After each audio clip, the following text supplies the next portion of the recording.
Selamat pagi Sobat Seger, kembali lagi bersama Mas Jo Channel. Pada hari ini saya kedatangan tamu, salah satu dokter spesialis penyakit dalam yang ada di Kabupaten Jombang. Saya sapa terlebih dahulu tamu saya. Selamat pagi dokter. Pagi. Bagaimana kabarnya hari ini? Alhamdulillah sehat. Alhamdulillah. Luar biasa yang jelas. Alhamdulillah luar biasa. Sebelumnya mungkin boleh perkenalan terlebih dahulu dok, dijelaskan namanya siapa, rumahnya di mana, dan spesialisnya dulu ambil di mana. Silakan. Perkenalkan, nama saya Dr. Cupuwati Cahyani, spesialis penyakit dalam.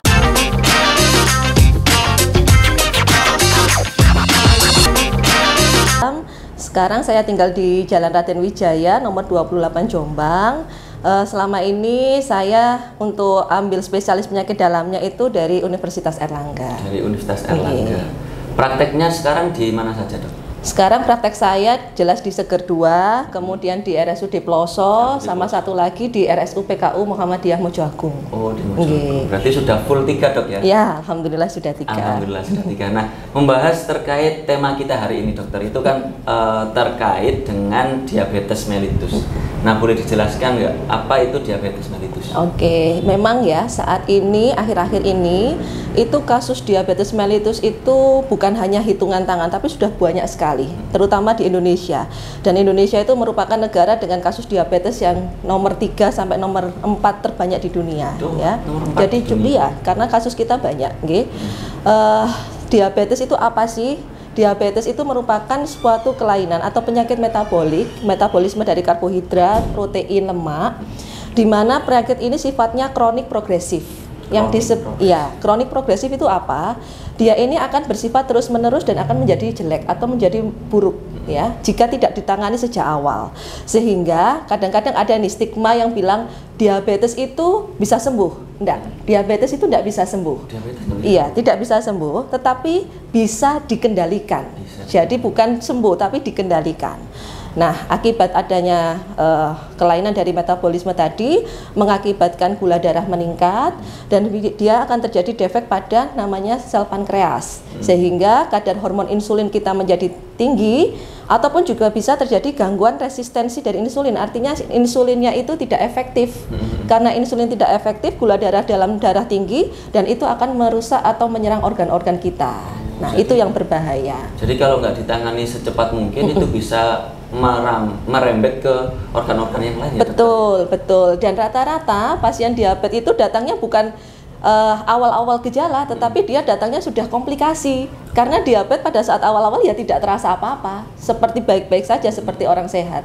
Tetapi rata-rata pasien itu datangnya sudah dalam kondisi yang sudah komplikasi, entah kena penyakit jantung atau penyakit stroke atau penyakit ginjal. Berarti bukan yang karena diabetes saja terus akhirnya itu dia komplikasi ya dokter, tapi sudah ada penyakit-penyakit yang lainnya ya? Iya, biasanya sudah komplikasi baru mereka akan datang ke dokter. Nah, datang sudah stroke, sudah sakit ginjal, sudah sakit jantung. Nah, itu yang kita kadang-kadang juga sulit. Padahal sebenarnya diabetes kalau ditangani dari awal atau sejak dini, komplikasi-komplikasi tersebut itu bisa kita hindarkan. Bisa kita hindarkan. Nah, sebenarnya untuk diabetes sendiri itu apakah diturunkan dok? Atau ada faktor seberapa besar sih faktor keturunan untuk diabetes itu sendiri? Ya, ini pertanyaan yang cukup sering juga ya. Jadi memang diabetes itu ada faktor-faktor resiko terjadinya diabetes. Prinsipnya ada 2. Yang pertama yang tidak bisa dimodifikasi dan yang kedua yang bisa dimodifikasi. Nah, salah satu yang tidak bisa dimodifikasi adalah genetik atau keturunan. Selain itu juga ada beberapa ras juga, itu juga yang cenderung terjadi kondisi atau penyakit diabetes mellitus. Nah, cuman di Indonesia ini yang paling sering itu akibat yang nomor 2, yaitu yang dimodifikasi. Contohnya adalah obesitas. Kegemukan itu juga paling sering. Kemudian yang kedua, pasien-pasien dengan hipertensi, itu juga kita harus screening diabetes. Kemudian pasien-pasien misalnya pasien-pasien TBC, itu juga perlu kita screening diabetes. Jadi banyak sekali faktor-faktor resiko yang perlu kita yang perlu kita screening dari awal. Juga pasien-pasien perokok itu juga perlu kita screening untuk diabetesnya. Oh gitu. Rokok juga bisa menyebabkan diabetes? Iya, sangat bisa. Sangat bisa. Nah, seberapa besar sih sebenarnya? Tadi kan ada 2 faktor ya, yang tidak bisa dimodifikasi sama yang bisa dimodifikasi. Yang tidak bisa dimodifikasi itu yang faktor genetik, iya. keturunan, dan yang kedua adalah yang bisa dimodifikasi itu termasuk obesitas, berarti juga pola hidup, pola makan itu ya dokter. Nah, ada nggak sih tips-tips atau cara supaya kita terhindar dari penyakit diabetes? Yang pertama jelas lifestyle kita ya, yang namanya pola hidup. Satu, makanan kita harus paling tidak itu karbohidratnya dikurangi, karena sebenarnya tubuh kita itu hanya butuh 45 hingga 65% saja karbohidrat.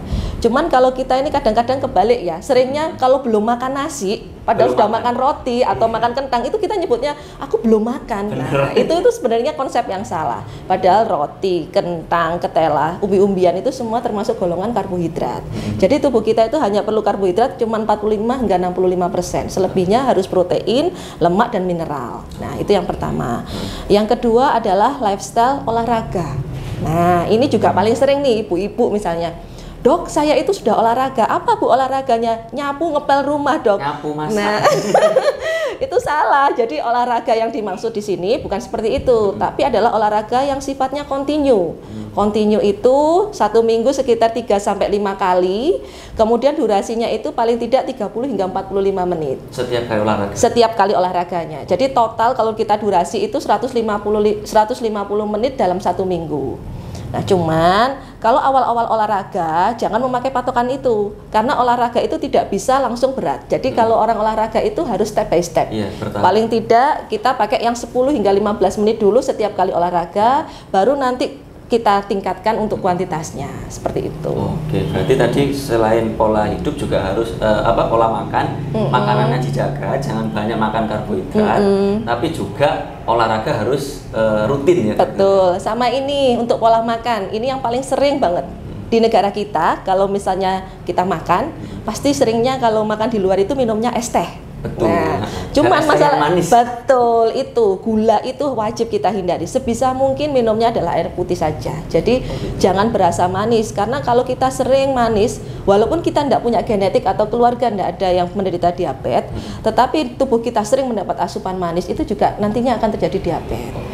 Nah, walaupun keluarga kita ada yang memiliki diabetes, kita misalnya menjaga pola makan, insya Allah kita juga bisa terhindar dari diabetes. Iya, jadi yang paling mendominasi sesungguhnya yang bisa dimodifikasi, artinya makanan kita, lifestyle kita, itu yang paling penting untuk pasien diabetes. Oke, siap dokter. Nah, misalkan tadi dicontohkan ya, sering minum es teh manis, atau juga mungkin nggak manis, mungkin bukan es teh tapi minuman-minuman lain rasa-rasa yang manis-manis. Kalau misalkan minumnya, kalau air putih kadang kan bosan ya dokter, atau nggak ada rasanya itu kayak kurang gitu loh.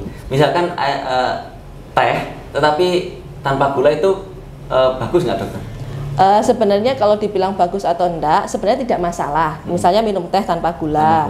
Yang penting di sini adalah, tapi kalau sebisa mungkin jangan terlalu sering ya minum minuman berwarna. Boleh, kita itu minum minuman berwarna itu boleh. Minum manis pun juga boleh, tidak ada larangan. Yang penting kita tahu batasannya. Nah, batasannya itu seberapa sih? Misalnya sehari cukup 1 gelas. Jangan sampai sehari minum manisnya, setiap makan minum manis terus, itu juga tidak bagus. Jadi yang paling penting adalah kita menjaga kesehatan. 2 makanan atau rasa makanan yang harus kita hindari sejak awal itu adalah manis dan asin. Manis, 2 ini. Asin. Iya. Memang kalau nggak ada manis, nggak ada asin, rasanya nggak enak ya. Tapi justru itu makanan-makanan yang nantinya akan berkembang menjadi penyakit, manis dan asin. Sehingga memang 2 hal itu harus kita hindari sejak sekarang. Dan itu nggak boleh kalau sudah nanti aja dok, kalau misalnya umur saya sudah tua, jangan. Sebisa mungkin justru dari sekarang, umur 20-30 tahun sudah mulai dihindari makanan manis, makanan asin, supaya lidahnya mulai bisa dibiasakan.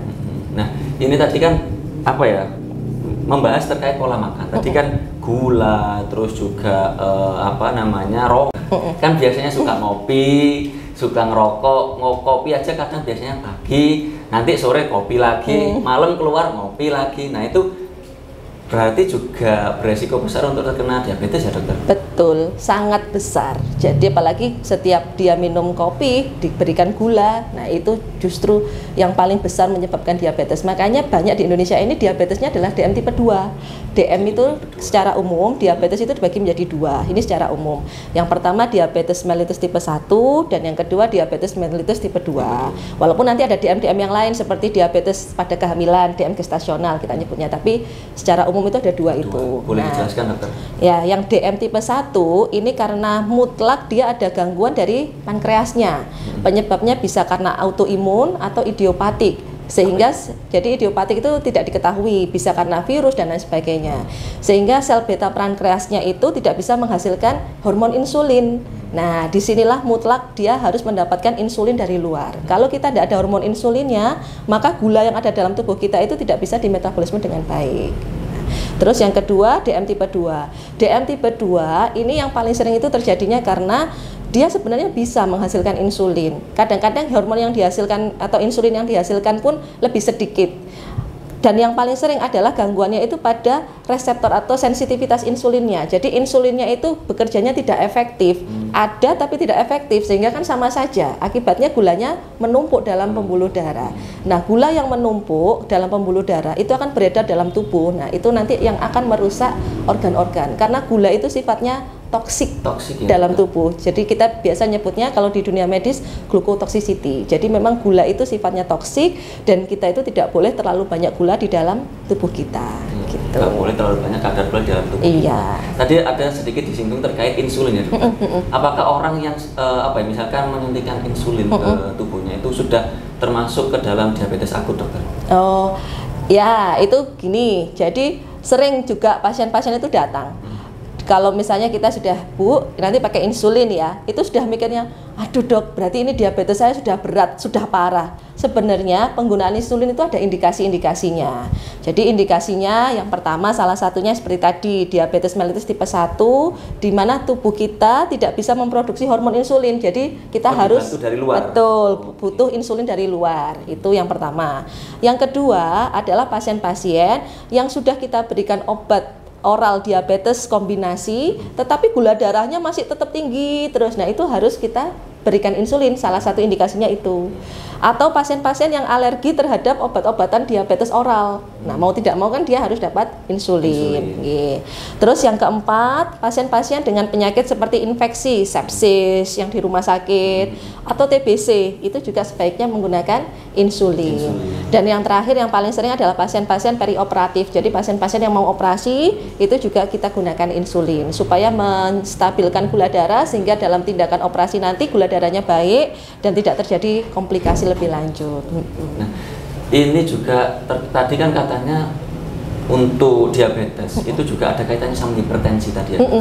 Nah, itu sebenarnya apakah hipertensi yang menyebabkan terjadinya diabetes atau diabetes yang menyebabkan ke hipertensi, dokter? Oke. Untuk kasus ini sebenarnya bisa dua-duanya. Makanya gini, hipertensi itu juga sifatnya kronis dan dia juga sifatnya progresif jika tidak dilakukan terapi sedini mungkin. Nah, sama seperti diabetes, jadi kalau pasien-pasien kita menemukan pasien dengan hipertensi, maka hukumnya wajib juga kita screening diabetes. Dan biasanya pasien-pasien yang kita temukan hipertensi itu rata-rata usia 40 tahun ke atas. Maka dari itu, setiap pasien-pasien dengan usia 40 tahun ke atas wajib dilakukan medical check up, termasuk kadar lemak, termasuk juga gula darah, itu penting. Terus juga termasuk hipertensi atau tekanan darahnya itu juga perlu kita cek. Jadi ceknya itu kalau sebisa mungkin lemak, tekanan darah, kemudian gula darah. Jadi 3 ini minimal yang harus dicekkan pada pasien-pasien usia 40 tahun ke atas. Nah, jadi memang hipertensi dengan diabetes itu saling terikat karena keduanya itu kelainannya sama-sama di vaskuler penyebabnya. Jadi diabetes, kalau diabetes yang lama akan terjadi kerusakan kerusakan pembuluh darah atau vaskuler, dan itu nanti akan menyebabkan hipertensi. Hipertensi pun juga sama, hipertensi yang lama-lama kelamaan akan merusak atau menyebabkan gangguan sensitivitas insulin dan nanti akan juga bisa terjadi diabetes. Iya. Jadi seperti lingkaran setan, semuanya muter aja. Ya, betul, saling mempengaruhi. Dokter, ini tadi saya sudah lempar pertanyaan ke Sobat Seger. Nama pemirsanya kita namanya Sobat Seger. Oh, iya. Nah, itu ada beberapa pertanyaan yang ingin disampaikan ke Dokter Cupu. Ini saya bacakan. Yang pertama dari Saudari Novi. Titip pertanyaan dong, bagaimana cara kita mengatasi gangguan psikologis pada pasien-pasien dengan penyakit kronis seperti kanker paru-paru atau yang lainnya, gagal ginjal dan juga penyakit lainnya. Mohon petunjuknya. Oke. Sebenarnya ini di luar topik ya, tapi karena ada penyakit kronisnya dan diabetes masuk, jadi bolehlah kita jawab ya. Jadi memang gini, Pada penyakit kronis untuk pendekatannya itu memang pendekatan yang pertama adalah pendekatan secara personal dari dokter kepada pasien. Komunikasi itu kunci. Jadi komunikasi itu penting untuk pasien. Kadang-kadang itu pasien itu sebenarnya hanya ingin dijelaskan oleh dokter. Dia ingin dijelaskan penyakitnya, dia ingin dijelaskan ke depannya seperti apa. Itu hanya itu yang dia harapkan. Itu yang nomor satu. Sehingga dokter nanti akan menjelaskan ini penyakitnya seperti ini, komplikasinya akan begini. Kalau ibu tidak melakukan terapi rutin seperti ini, seperti itu harus kita jelaskan.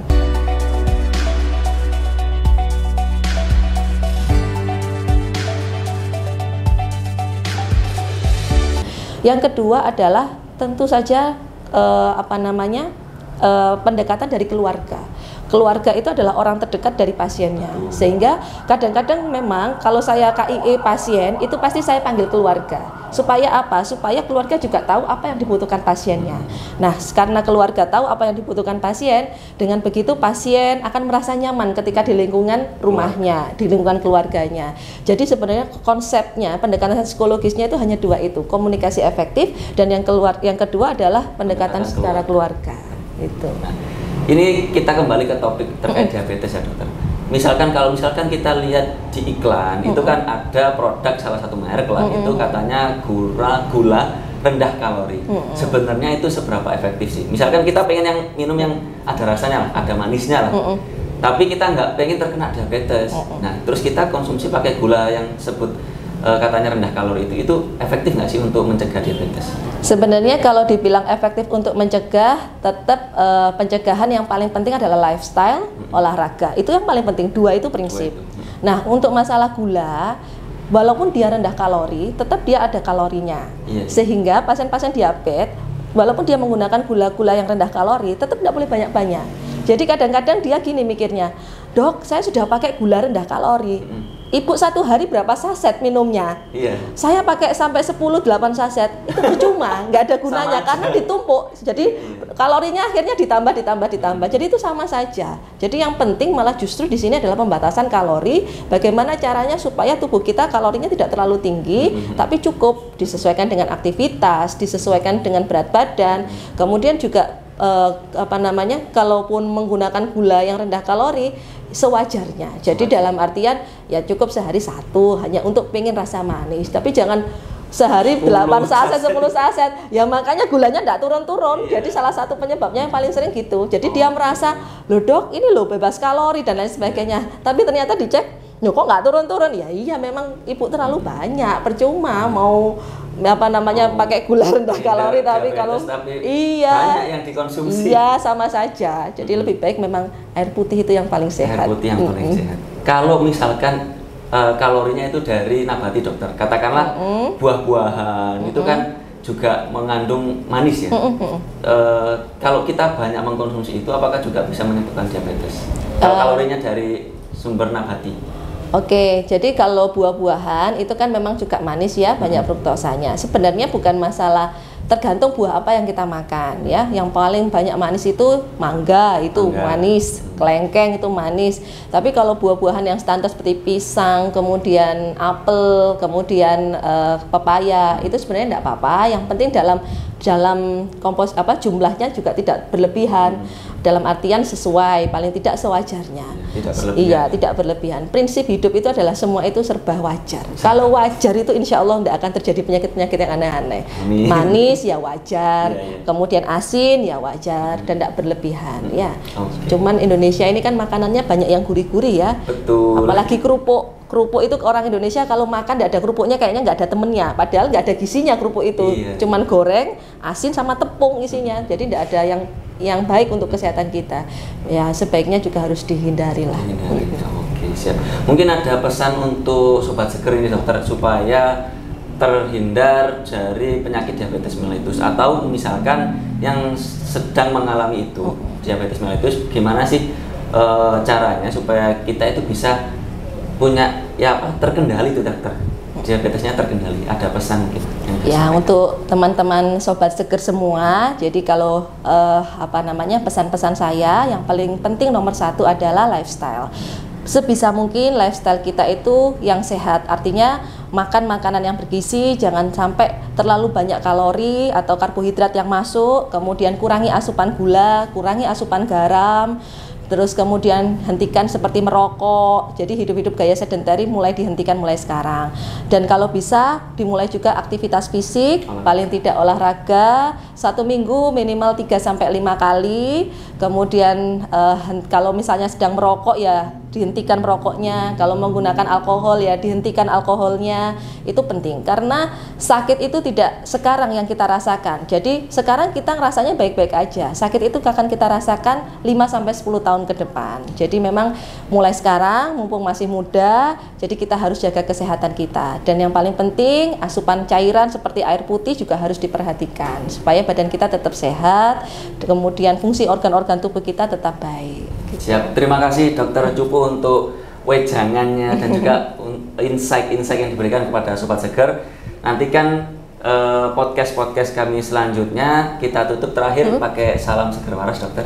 Nanti saya hitung 1-3 kita salam seger waras. Kayak gitu ya. Terima kasih Sobat Seger, jangan lupa like, komen dan juga subscribe. 1, 2, 3. Salam seger waras. Terima kasih kepada Sobat Seger yang sudah menyaksikan. Nantikan episode kami selanjutnya dan jangan lupa like, komen, dan subscribe. Terima kasih. Dadah.